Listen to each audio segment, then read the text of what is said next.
Hello and welcome to Curiosity Taught the Cat. I'm Jack, and today I will be by myself, but that is not going to stop me from talking about some animals today with you all. So today I'm going to be talking to you about the Frilled-Neck Lizard.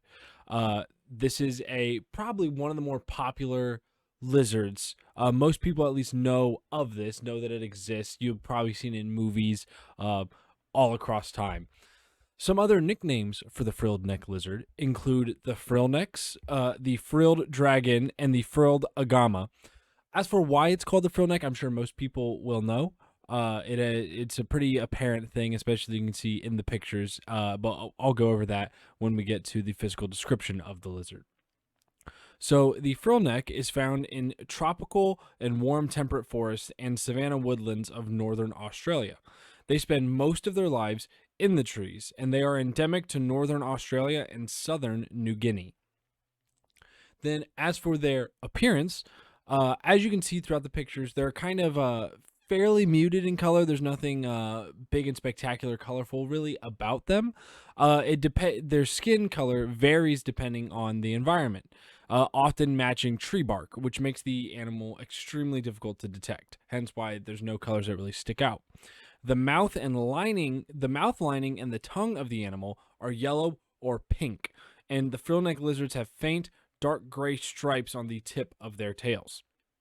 And you'll see that when from the front-facing ones, when they have their mouths open, how much brighter that their mouth is compared to their body.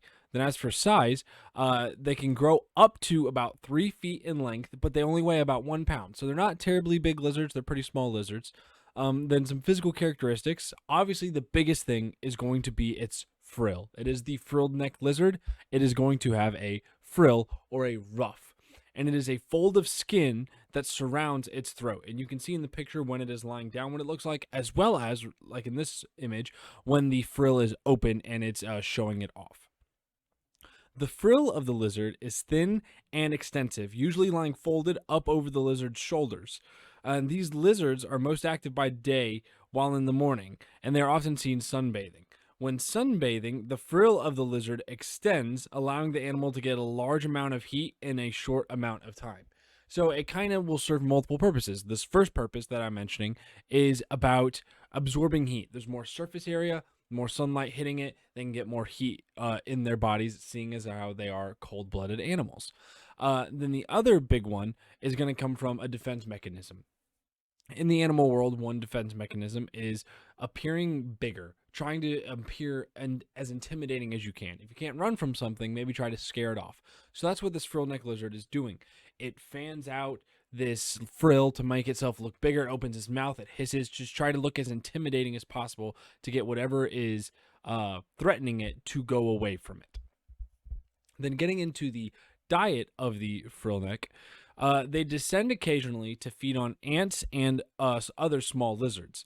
Other menu items will include things such as spiders, cicadas, termites, and small mammals. So again, it's a situation of anything it can probably fit in its mouth that isn't going to cause it a lot of harm. That's what it is going to eat. Then as for what eats it, the main predators of the frillneck include birds of prey, larger lizards, snakes, dingoes, and feral cats. So it's, again, a situation where things bigger than it are probably going to eat it. And as I mentioned, when it feels threatened, it'll rise on its hind legs, open its yellow-colored mouth, and then unfurl the colorful pleated skin flap that encircles its head and hisses, or the ruff. If an attacker is unintimidated by these antics, this lizard will simply turn tail, mouth and frill still open, and just runs away, bolts. And the legs will kind of splay left and right. It looks really silly while it's running. It's a very funny sight. I recommend looking into it. It is a very silly sight, but it's just trying to get away from whatever's threatening it. It continues its deliberate run without stopping or looking back until it feels that it has reached safety, which is usually in a tree. Then, as for mating and courtship, whatnot of the frillnecks are polygynous. So that means they will mate with as many other frillnecks as they can. Just try to help boost those numbers, make it as possible for them to have successful mating.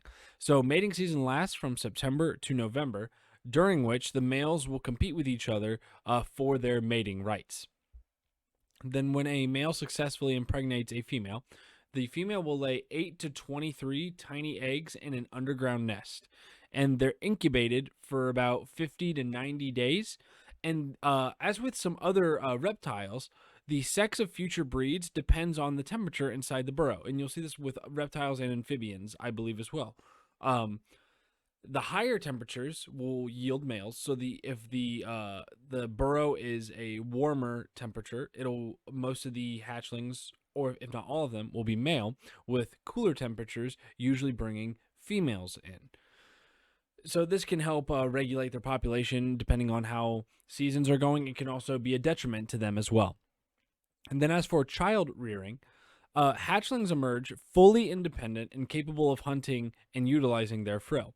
The parental care is not common among the frilled-neck lizards, and the hatchlings are fully independent. However, they remain together for the first 8 to 10 days of their lives. The young are able to frill and hunt as soon as they hatched out, and sexual maturity is reached quite early at 18 to 20 months old, with their lifespan being up to 20 years old. So a pretty long-lived lizard. And then some behavioral things for them.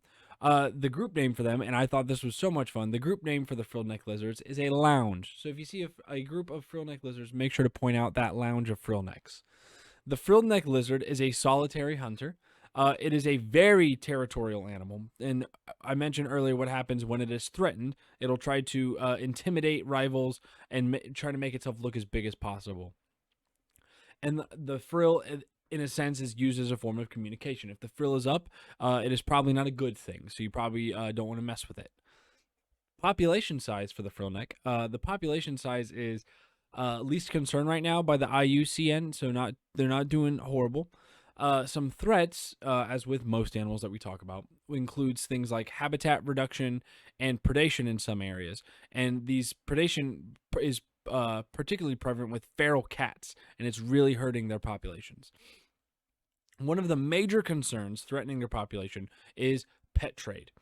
The frilled-neck lizard is presently an extremely popular pet species due to its frill and running style. It's a fun, silly animal to own, as a lot of exotic pet owners will say and think. A large number of them live in captivity, while many are kept by amateur owners and raised inappropriately. Most people just see this animal and they think, "Oh, I want that," and then they get it, and without realizing the amount of care that it needs or what it truly needs to live a fulfilling, satisfying life. Another notable threat is loss of habitat, as I mentioned. These animals dwell on dry trees, which are currently being chopped down in large numbers, leading to sharp loss of their habitat. The frilled-neck lizard is also threatened by predators throughout its range. They are easy prey for a number of predators in the area due to not really having defensive weapons except the camouflage and then trying to intimidate. And that really wraps up the bulk of the information that I have on the frilled-neck lizard. There wasn't a terribly large amount. Plus, I'm doing this by myself, so it's easier to kind of get through it a lot quicker since there's not really a conversation. I'm just kind of talking to you about these animals. But I do have a couple fun facts for you about the frilled-neck lizard. First one I have is their top speed. So I mentioned they get about 3 feet long and they weigh about a pound, but they can get pretty fast. Their top speed is around 48 kilometers per hour or 30 miles per hour, which is faster than a person running. They can get pretty fast. The teeth and jaws of a frilled-neck lizard are fused together. So you think when you think teeth, you think they're individual bony material inside a jaw. With the frilled-neck lizard, the teeth and jaw are one thing. They are fused together. They are not losing teeth in the sense that like we are or other loose tooth animals might be.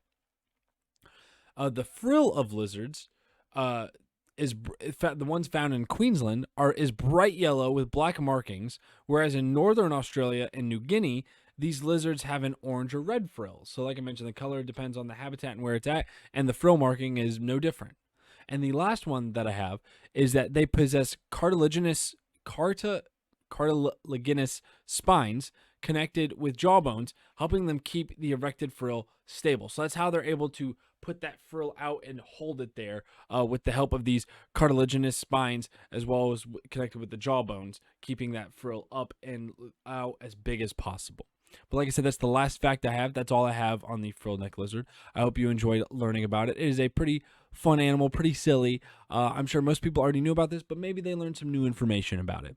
Uh, I do not know when the next time I will be doing it with someone else's. It might just be me for a little bit. So my apologies if this isn't what you're looking for. If not, let us know. We can work on, getting some other people back. I can bring in my partner again to do that fun, uninformed kind of conversation thing, and bring Julia back, hopefully, to talk about some more of these animals. But I hope you enjoyed learning about the frilled-neck lizard. Thanks for tuning in, and we'll catch you again next time.